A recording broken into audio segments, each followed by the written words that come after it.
And now, without further ado, let's welcome to the stage our Rotary International Director, Jeremy Hurst. Good evening, bon nuit, and buenas noches, friends. Thank you for joining us for the fourth session of our Membership Action Plan series, Creating Clubs for the Day. Welcome, everyone. We're so glad you're with us here tonight, and you want to learn more about increasing your membership.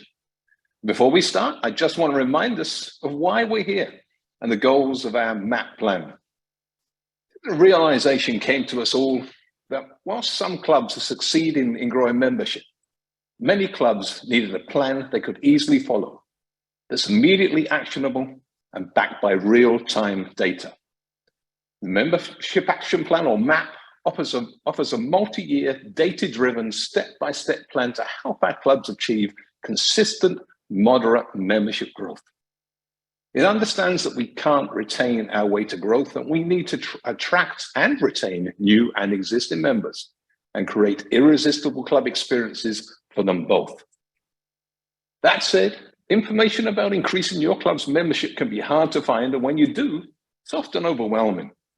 This Membership Action Plan is designed in bite-sized, easy-to-implement chunks with a toolbox full of downloadable goodies for each session, which in the near future will all be located on a new, fully interactive, easy-to-use website, giving you the confidence to accelerate your membership growth and provide your members with greater opportunities to enjoy Rotary and get increased value from their Rotary experiences.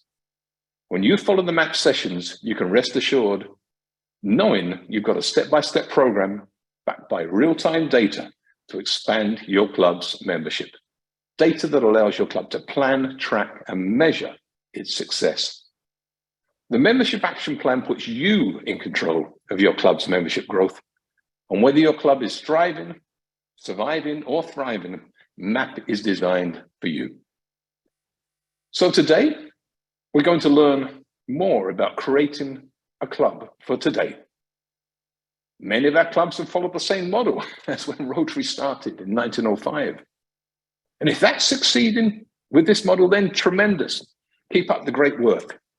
However, for struggling clubs, and even those that are stable at the moment, an evolution to a 21st century model is probably necessary to keep them relevant so that they can attract and keep their most important asset, our members, and grow before they start to decline. So, it's with great pleasure that I now introduce you to the current president of the Crescent Rotary Club, Karen Pollard, who will tell you about her club's journey and their success story. Thank you. Karen, over to you. Thanks, Jeremy. Over the next few minutes, I'd like to introduce you all to a few members of my club who benefited from the creation of alternative membership types. First, I'd like to introduce Maxine.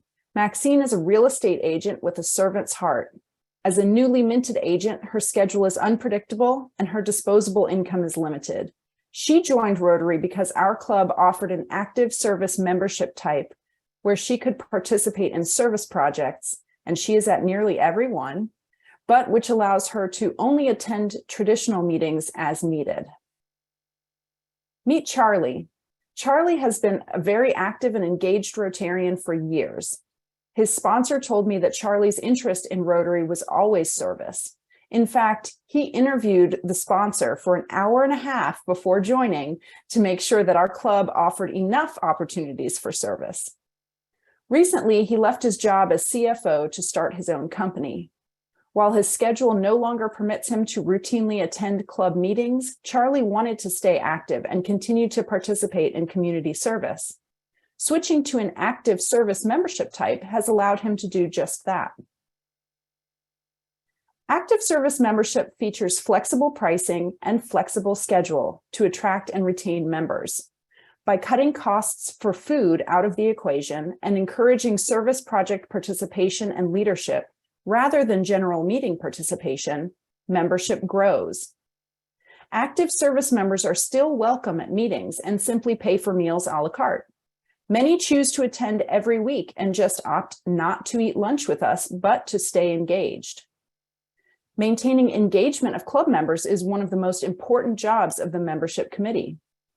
While the active service strategy serves to retain and attract more members, it also serves to improve engagement of club members as they are able to participate in the way that speaks to their hearts. It is now my pleasure to introduce George Robertson Burnett, Innovative Club Advocate for Zone 34, to talk about the incredible flexibility provided to clubs. Good evening, all. Thank you for those inspiring and compelling stories, Karen. And I'm glad to let you all know that Karen will be back with us later. And perhaps Karen's stories prompt us to ask a question. That question being, is your club model too inflexible?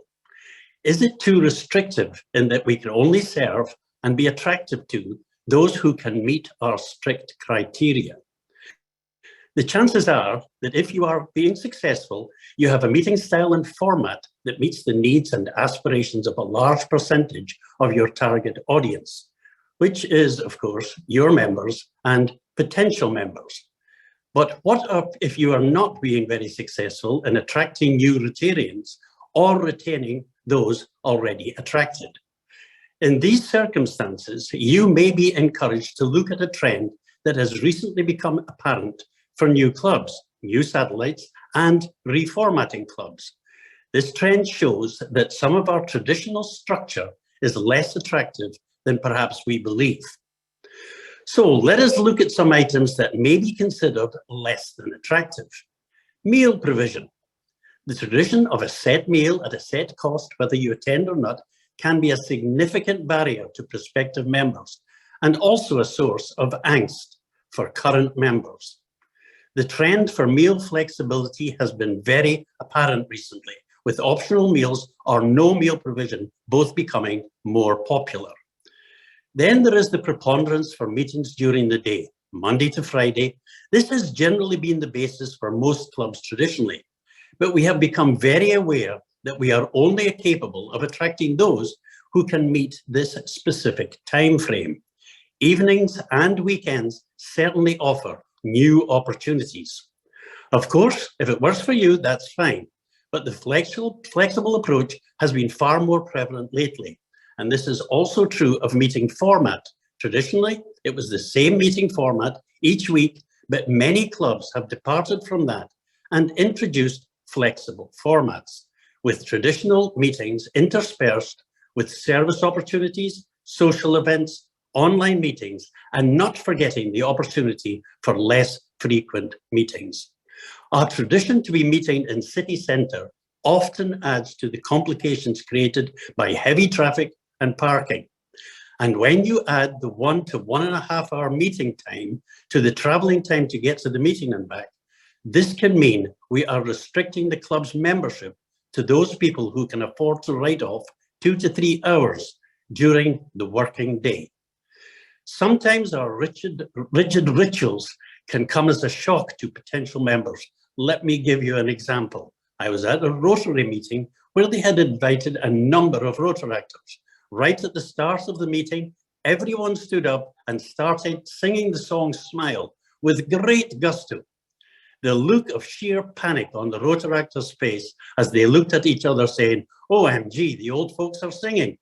Their shocked look was unforgettable. My advice is, whether you like singing in clubs or not, I definitely think we should have a Surgeon General's warning before we exercise our vocal cords. So moving on, our invocation should also have a regard to the diversity of our organization's membership. This is all an integral part of our inclusiveness. Another aspect is that most of our traditional clubs still hand over a large part of their meeting to speakers. Fine if you can consistently get quality, informative, and entertaining speakers, but not so good if you have a constant parade of charities and organizations looking to fatten their coffers with the funds of good-hearted Rotarians, who quite honestly already have the best charity in the world in-house, our very own Rotary Foundation. Now, some or all of these may work for you, but we should be sure that we are not just continuing with the "we've always done it this way" syndrome, and really take a look at what gives value to our current and prospective members. Value for the time, value for their treasure, value for their commitment to service. I wanted to give you an example regarding a club recognizing that change was needed. I was part of the district's triage team when we got a call from a weekly lunchtime club with set meal and a long history, saying they would like assistance as they thought they needed an outside view as the club had lost its way and its passion. After a number of meetings with the club made major changes to their format, becoming a breakfast club to better serve the busy membership, dispensing with a fixed meal, reviewing tired fundraisers, and effectively getting back to enjoying their membership with far more flexibility. Within only a couple of years, the club won the district's Club of the Year award and remains a vibrant club with great relevance within the district and within their community to this day, proving bold moves can pay big dividends. And while we raise a smile with this cartoon on making things fit, we are not suggesting that you take a sledgehammer to your club, but perhaps just look at your format and style to ensure you are delivering an attractive, relevant Rotary to your members. Thank you for your consideration, and I wish you well in your quest to maintain or create strong Rotary clubs. And now I have the pleasure of turning the program over to Raishika Bush, who is the 2024-25 Governor for District 7750. Raishika, take it away. Thank you, George. Rotary's product has not changed in 117 years. The world is changing, and so must Rotary. We need a new product that meets people where they are. Rotary has found that clubs that are more flexible, have less time commitment, and offer lower cost, obtain new members, and retain current members at a higher rate. Let's take a look at some characteristics that can make a club irresistible. They do not meet weekly. They are open to meeting after hours. Meals are pay as you come. The club provides a mixture of meetings, networking and socials, and finally, meaningful service projects. Now let's take a closer look at the rainbow of Rotary possibilities and membership types. We see that we have SpongeBob here to help us with that demonstration. First, we have a corporate membership. This is an opportunity for a club to connect with a local corporation or company they feel will be a great addition to the membership body. So this is how this works. One individual is identified as the corporate active member with up to 2 corporate associate members, all of whom are Rotarians. They pay all applicable dues, RI, district, and club. They can hold office in club leadership, being a club president, serving on the board, etc. Typically, in clubs where meals are prepaid along with the dues, the associate members are exempted from that requirement. If they attend a meeting where the primary member is not present, they can eat the meal that is included in the dues invoice. Of course, if both attend, the second person pays at the door. The fee schedule is developed by club leadership and it varies from club to club. In clubs that do not include meals on the dues invoice, the associate member may pay dues at a lower rate or be exempt from initiation fees or other measures to make it attractive. And Rotarians, don't forget to consider your employer as an option when considering corporate membership. Next, we have a family membership. This is for a couple or family unit in which one person is the primary member and up to 2 are the associate members. And typically the arrangement for the primary and the associate are like the corporate model. This is an opportunity to bring like-minded family members who care about their community into the Rotary family. As with many of the alternative membership types, the fee schedule is developed by club leadership and it varies. Next, we have e-member, also called virtual member by some. Clubs with e-members usually stream their meetings so members can attend virtually, or they can watch a recording of the meeting later. Of course, they will be encouraged to come to meetings in person, at which time they will pay for meals at the door.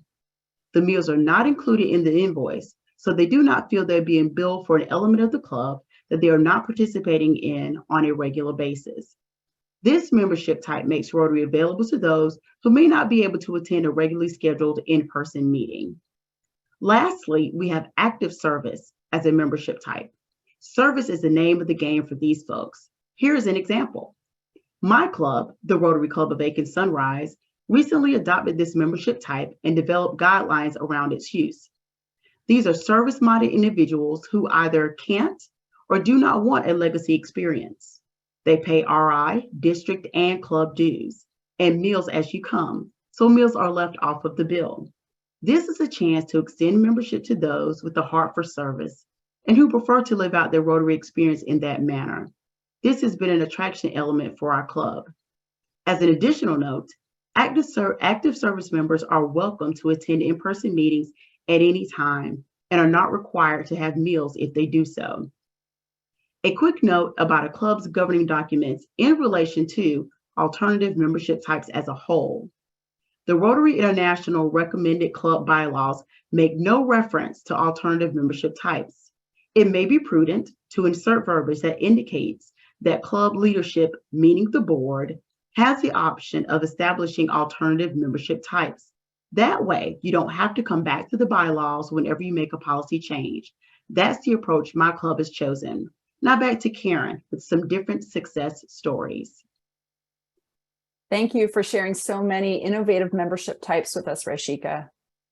Let me introduce you to a couple of other club members who benefited from alternative membership options.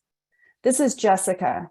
Jessica has spent the last many years focusing on work and motherhood. Now that her child is older, Jessica has more free time and has realized that she would like to be a more integrated person in her community. She found Rotary as a way to build social connections and fellowship with like-minded individuals. Since her work schedule would still make attending weekly meetings challenging, she opted to join as an active social member. Meet Brian. Brian is very quickly becoming one of the most active members of our club and is getting ready to become one of our president nominee. During the pandemic, he even started organizing a weekly after-work social opportunity that serves both as a fellowship and networking outlet for members, but also as a recruiting tool for our club. Brian regularly attends both standard club meetings and the weekly social.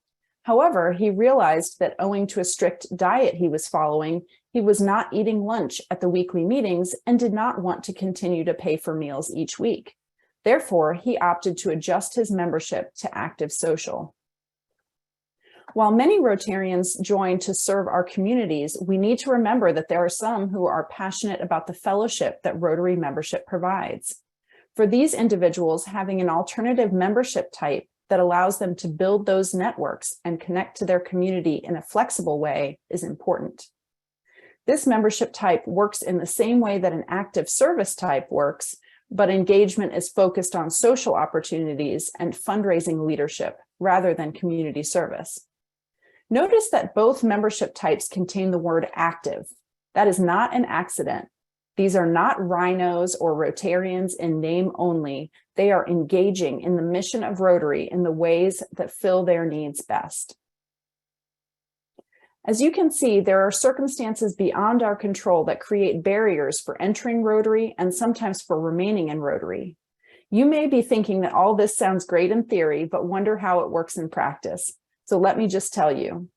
In my club, our membership numbers had slowly been declining from 135 to 75 over the course of 15 years.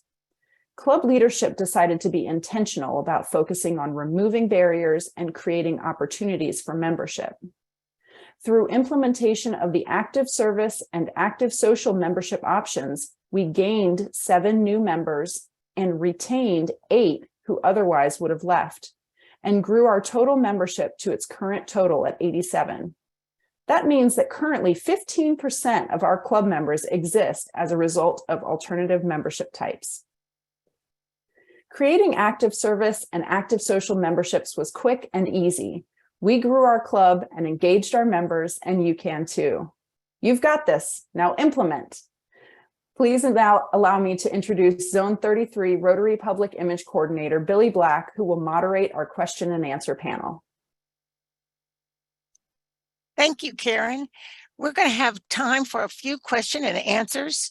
Your questions need to go in the Q&A box at the bottom of the screen, not in the chat. We can't figure out which are questions. So if you would please put them in the Q&A box at the bottom. So one of the questions that we came up, and this is for Ashika, and I think she explained it really well, but it says, do we really need to change our bylaws in order to start a corporate membership? The suggested answer to that is yes, but here's the however, and my Rotary elders will reprimand me if this is wrong. Our club started with the process of creating guidelines. And those guidelines are stored in an electronic database that we use in our district called DACDB, so that any leader that comes after us will be able to find those guidelines as well as the board members and follow those. So we started with guidelines. One of the reasons it's important with service, I'll say that, is because you don't want to give a person an opportunity to be an active service member and they come to one or two projects. We've actually outlined how many projects an individual must complete during a quarter to maintain that level of membership, because we are going to be monitoring that you're an active service member. So I'll say that at a minimum, guidelines are important so that it keeps everyone in line, and you can kind of double check and make sure that person is following the membership type that they said that they want to be a part of. Thank you, Rashika. George, you mentioned that perhaps you might do away with speakers at every meeting if they're not inspiring or fun to have. How does that work? Well, actually, with regard to not having a set speaker, there's plenty of other things that can be done. A lot of these flexible clubs introduce new items, or highlighting one of the members. One of the things about our fellowship is that it's great to know what our fellow members do, because how can we network with them if we don't know exactly what they do? So that's a huge element. Giving over parts of the meeting, a large part of the meeting, to that fellowship if you don't have a speaker. But I'm not suggesting that you dispense with speakers all the way. I think that flexibility that I was suggesting for the meeting, if you've got a great speaker, use them. Don't use bad speakers, effectively, and find something else to do, be it a quiz, be it an introduction of a member, either an old member or a new member. Bringing the changes, the unpredictability of the meeting is what I was suggesting. And some of the new club formats take that to the extreme, like nobody knows what to expect. They don't even put in an agenda. So when you turn up, and what they're trying to foster is that the fear of missing Rotary, as we've heard on a previous call before, FMR, fear of missing Rotary is, because the unpredictability of knowing what's to happen. So rather than just totally dispensing with speakers, if you've got a good speaker, use them and promote it so that people know that this is going to be a great speaker. But a constant, sort of week after week of speakers who are failing to hit that interest level is certainly not a good thing. Well, thank you, George. I believe that we have answered in the chat that all of these, the PowerPoints and the recording and extra pieces of documentation, will be offered to you, and we will be sending that out tomorrow or the next day, and you'll have a link and a QR code to follow to get all of these pieces to help you. So for Karen, what is the weekly social event that you mentioned? The weekly social event that we do in our club is we call Thirsty Thursday, and we just meet up at a local restaurant or bar after work, and it moves around to different places in our community. And people whoever is available can come and hang out and fellowship with Rotarians. We've recruited quite a few people who just happened to be there and looked over and said, "Hey, what are you all doing?" And we said, "Come hang out with us." And they ended up joining Rotary. So it's been a great tool to not only get to know club members better and to provide that outlet to our current members, but also to recruit new ones. Thanks, Karen. George, what is the cost for being Rotarian? A minimum cost? I hear that don't charge them for meals, only charge them for what they're using. So what might that minimum cost be? First of all, before I answer that, I would love an invite from Karen for her Thirsty Thursday, by the way. It sounds like just my kind of event. I'd love to go. So Karen, if you could email me, that'd be great. With regard to the cost, of course, it's different for every club and for every district because district dues are different. And then the only static is the Rotary dues. And I don't know the figure at the moment. Perhaps somebody could help me with that, with the actual figure that Rotary is charging at the moment, because obviously it's been going up a little bit, but it's still not a lot of money. And then your district dues are particular to your district. They may be $40, $50, $60, whatever that is. But I suppose the minimum cost is the district dues plus Rotary International dues. Because if you're in an E-club and you're not having food and you're not traveling, there is no other static cost. Now, the club can add costs to add to that, of course, and some people add a discretionary foundation amount, but it is discretionary. So the overall cost of Rotary is very small, but it's what the clubs add to that that actually has that figure. And I'm sorry I can't give you the exact figure because obviously I don't know what district dues are in every district. And I'm sure that someone will put Rotary's dues into the chat box so that we would at least know that figure. Thank you. We also just redid our dues and we don't have meals now, but we wanted to make sure we had socials in there. So we really dickered over what that would be. And sadly, I can't remember what we decided on. So we're in Western Carolina. The beer runs cheap here. So this is a question. Let's try, Karen, is there a concern that adding these alternative membership types will cause clubs to use members that are paying full dues? I know that's always a concern. We certainly heard that concern in our club, but what we actually found was we didn't lose members to the new membership types, but we did retain people who otherwise would have left. So it didn't cause anybody who was a fully engaged, loving to eat lunch every week member to stop doing that, but it did keep several members. I think I mentioned 7 or 8 members who were going to leave and then said, oh, well, now that we have this alternative strategy, I'll stay, because they wanted to be involved. Great. Thank you so much. I have lots of things coming up here in the chat saying district dues are about under $60, but of course, all of our district dues are different. One of the things that we note, and I'm seeing if I can find it again, Rotary believes that 15% of members exist because of the new alternative membership types. So that kind of answers your question, Karen. We're getting new members that are clinging to these new alternative membership types. So that's really great. Also, we've noticed several times that things as small as wishing somebody a happy birthday with a birthday card. My husband got a birthday card today and he's 83, and you'd think that he would be over the birthday card stage, but he was all excited. He said, look, our club sent me a birthday greeting. So he's looking for Jennifer Jones, and I told him he already got one from Jennifer Jones at the beginning of the month. But those things really do make a difference. So Rashika, this one's for you. How do we communicate effectively with members who don't attend meetings as frequently? Yes, so at Aiken Sunrise, we have an email that goes out each week.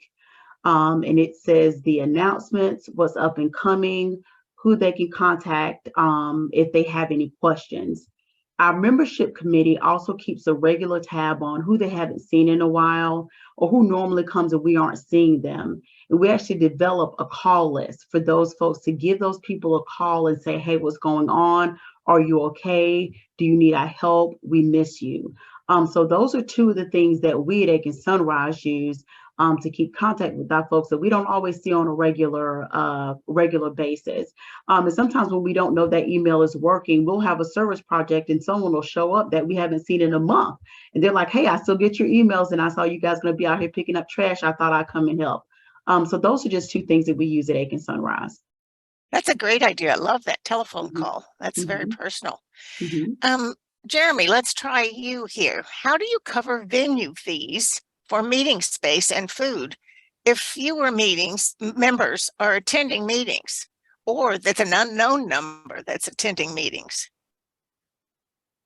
Wow, that's a very, very technical relationship with your venue question, I think. And I mean, I think there's a couple of approaches that you can try and achieve with venues, of course, and one is a flexible one where you try and build at the door rather than ahead of time. I know my club does that, and in fact, we've got a great relationship with our the restaurant where we hold, the hotel where we hold our meetings, where they actually send out a note ahead of time. Actually, it comes out every Sunday,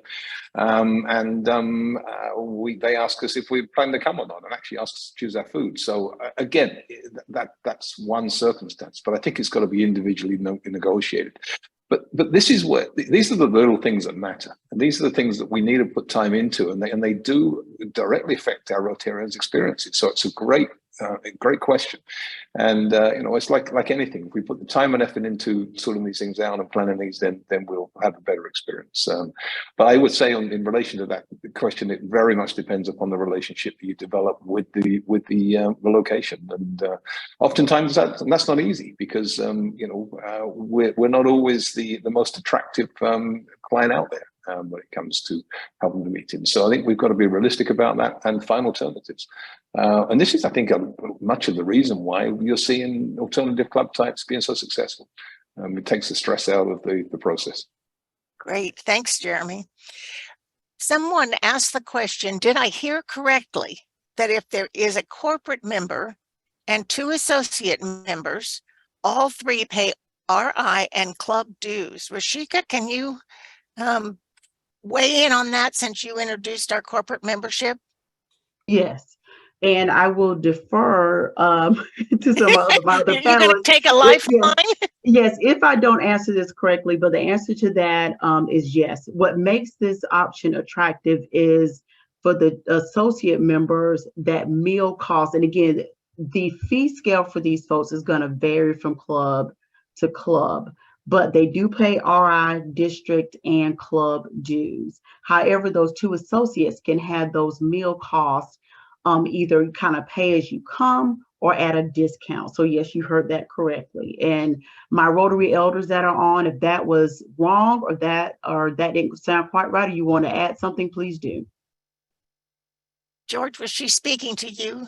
Yeah, well, I would just say that what we need to bear in mind that there are only 2 actual membership types within Rotary itself. We create these other elements in the clubs. So the 2 elements at Rotary are active or honorary. All active members pay Rotary dues, and therefore to be an active Rotarian, you will be paying Rotary International. Now, what the club does with regard to these different, like family membership, they can bring in their own due structure. But if you want to be in Rotary, you're paying Rotary International.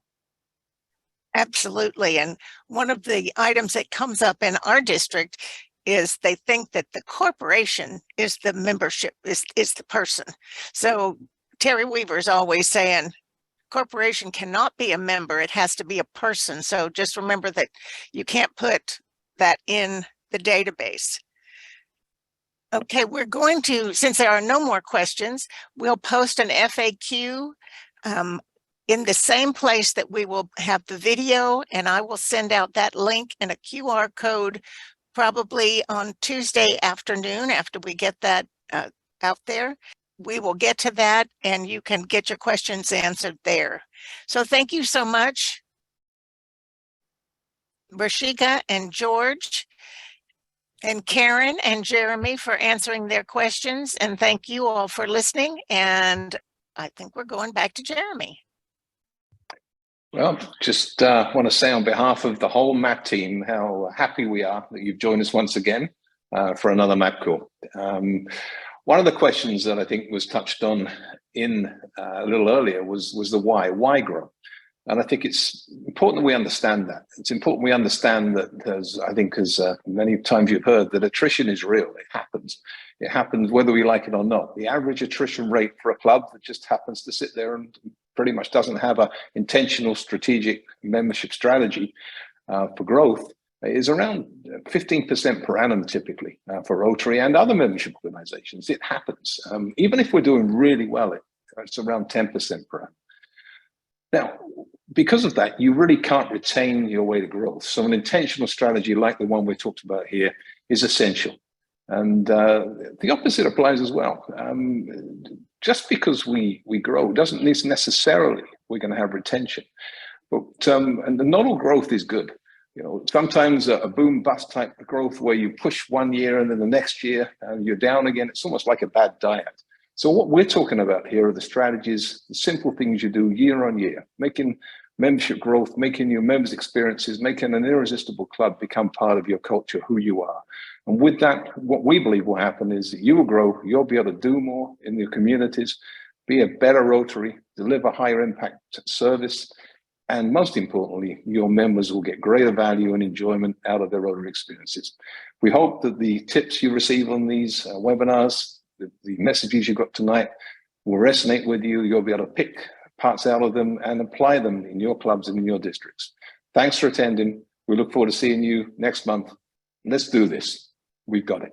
Take care. Have a great one. Bye.